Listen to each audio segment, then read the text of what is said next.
नमस्कार, स्वागत है आप सबका राजनीति की इस अखाड़े में। मेरा नाम है अजय सीतिया। मित्रों, अंदर की खबर यह है कि इंडी अलायंस टूट रहा है, जिसकी औपचारिक घोषणा दिल्ली विधानसभा चुनाव के बाद हो जाएगी। हालांकि कांग्रेस के प्रवक्ता पवन खेड़ा ने तो कह ही दिया है कि इंडी अलायंस लोकसभा चुनावों के लिए बना था, लेकिन इंडी अलायंस के टूटने की औपचारिक घोषणा अभी हुई नहीं है। औपचारिक घोषणा हो इससे पहले इंडी अलायंस के कई घटक दल कोशिश कर रहे हैं कि अलायंस बना रहे, लेकिन उनकी शर्तों पर। और अलायंस क्यों टूट रहा है, इसकी वजह यह बताई जा रही है कि विपक्षी दल किसी क्षेत्रीय दल के नेता को अलायंस का अध्यक्ष बनवाना चाहते हैं और मोटे तौर पर ममता बनर्जी के नाम पर सहमति है, लेकिन सोनिया गांधी को यह मंजूर नहीं है। सोनिया गांधी चाहती हैं कि मल्लिकार्जुन खड़गे अलायंस के नेता बने रहें, क्योंकि उनके अध्यक्ष बनने से राहुल गांधी को इंडी अलायंस के नेता के तौर पर उभरने में मदद मिली है। क्योंकि सोनिया गांधी राहुल गांधी को ही उभारना चाहती है, इसीलिए जब इंडी अलायंस बन रहा था तब कांग्रेस ने नीतीश कुमार को संयोजक या अध्यक्ष नहीं बनाया था, क्योंकि अगर ऐसा हो गया, अगर किसी अन्य को इंडी अलायंस का अध्यक्ष बना दिया जाता है तो अलायंस में एक और पावर सेंटर उभर आएगा, और अगर नीतीश कुमार अध्यक्ष या संयोजक बने होते तो एक पैरेलल पावर सेंटर होता जो राहुल गांधी पर नकेल रखता। और अभी भी अगर ममता बनर्जी के कहने पर या शरद पवार के कहने पर अध्यक्ष या संयोजक दूसरा बना दिया जाता है तो वह राहुल गांधी के प्रभाव को रोकने का काम कर सकता है। ऐसा होने पर राहुल गांधी को नियंत्रण करने की कोशिश भी होगी। पिछले संसद सत्र के दौरान विपक्षी दलों ने अंबानी अडानी के मुद्दे पर राहुल गांधी का साथ नहीं दिया था।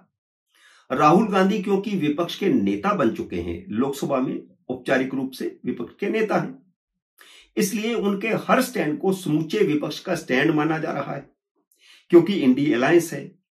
जबकि अडानी अंबानी के मुद्दे पर ज्यादातर विपक्षी दल, इंडी अलायंस के घटक दलों की मैं बात कर रहा हूं, वे राहुल गांधी से सहमत नहीं हैं। इसके अलावा भी राहुल गांधी बाकी दलों से विचार विमर्श किए बिना ही विपक्ष की तरफ से फैसले ले लेते हैं, जिनसे विपक्षी दलों की असहमति होती है, जिससे सदन के भीतर बाकी दलों के नेता पंगु बनकर रह गए हैं और वे असहाय होते हैं। उन्हें समझ नहीं आता कि वे क्या स्टैंड लें, क्या सदन के भीतर कांग्रेस का विरोध करें। जिस हिंडनबर्ग की रिपोर्ट पर राहुल गांधी ने हंगामा खड़ा किया था, जेपीसी की मांग की थी, डोनाल्ड ट्रंप के राष्ट्रपति बनने से पहले ही वह हिंडनबर्ग अपना बोरिया बिस्तर बांधकर चली गई। वह सारा जाल फैलाया हुआ था।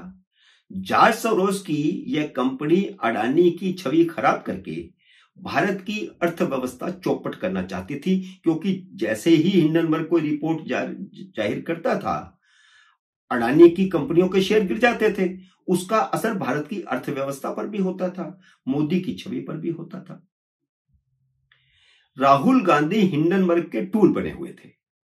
हिंडनबर्ग के बंद होने से भारत के समूचे विपक्ष की छवि खराब हुई है, क्योंकि राहुल गांधी समूचे विपक्ष के नेता बने हुए हैं और वह जो कहते हैं और जब उसका उलट हो गया है तो छवि तो पूरे विपक्ष की खराब हुई।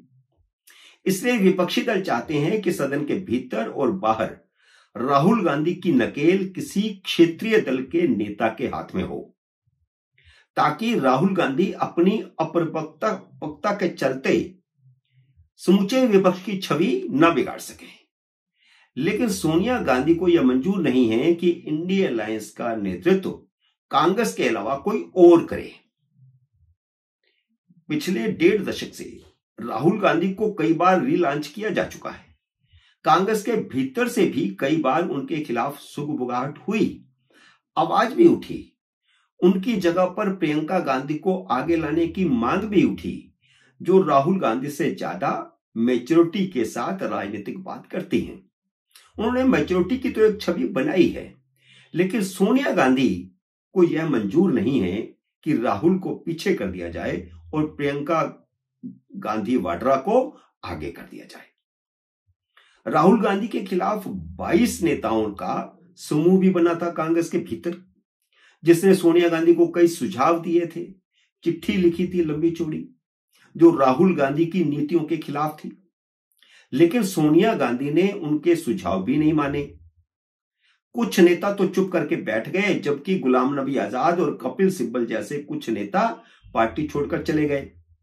राहुल गांधी के 2 सीटों पर चुनाव जीतने के बाद मजबूरी में प्रियंका गांधी वाड्रा को वायनाड से टिकट देकर लोकसभा में लाया गया है और अब वह उभर रही है। अपने पहले ही भाषण में लोकसभा में उन्होंने एक छाप छोड़ी है। हालांकि वह भी उत्तर प्रदेश में विफल हो चुकी हैं, जहां विधानसभा चुनाव में उन्होंने खुद को मुख्यमंत्री प्रोजेक्ट कर लिया था। लेकिन विपक्षी दलों के कुछ नेता प्रियंका गांधी वाड्रा को राहुल से बेहतर मानते हैं। विपक्षी दलों में सुगबगाहट यह चल रही है कि क्या राहुल गांधी का नेतृत्व भाजपा के लिए फायदेमंद साबित हो रहा है।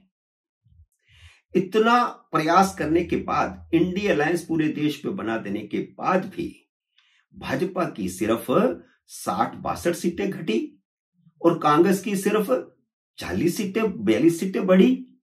तो ऐसा क्या हुआ कि राहुल गांधी के सामने होने के कारण क्या भाजपा को फायदा हो गया।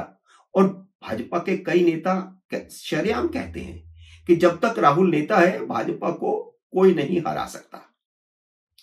तो अपनी अपरिपक्वता के कारण राहुल गांधी कुछ ना कुछ ऐसा बोल जाते हैं जो समूचे विपक्ष के लिए मुश्किल खड़ी करता है।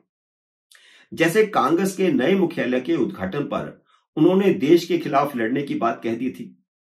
हालांकि कांग्रेस ने सफाई दी है कि उनका कहने का मतलब उन संवैधानिक संस्थाओं से लड़ने का था जिन पर संघ भाजपा ने कब्जा कर लिया है, लेकिन उनका शाब्दिक अर्थ राष्ट्र के खिलाफ लड़ाई से था, जो कि नक्सलियों की भाषा है।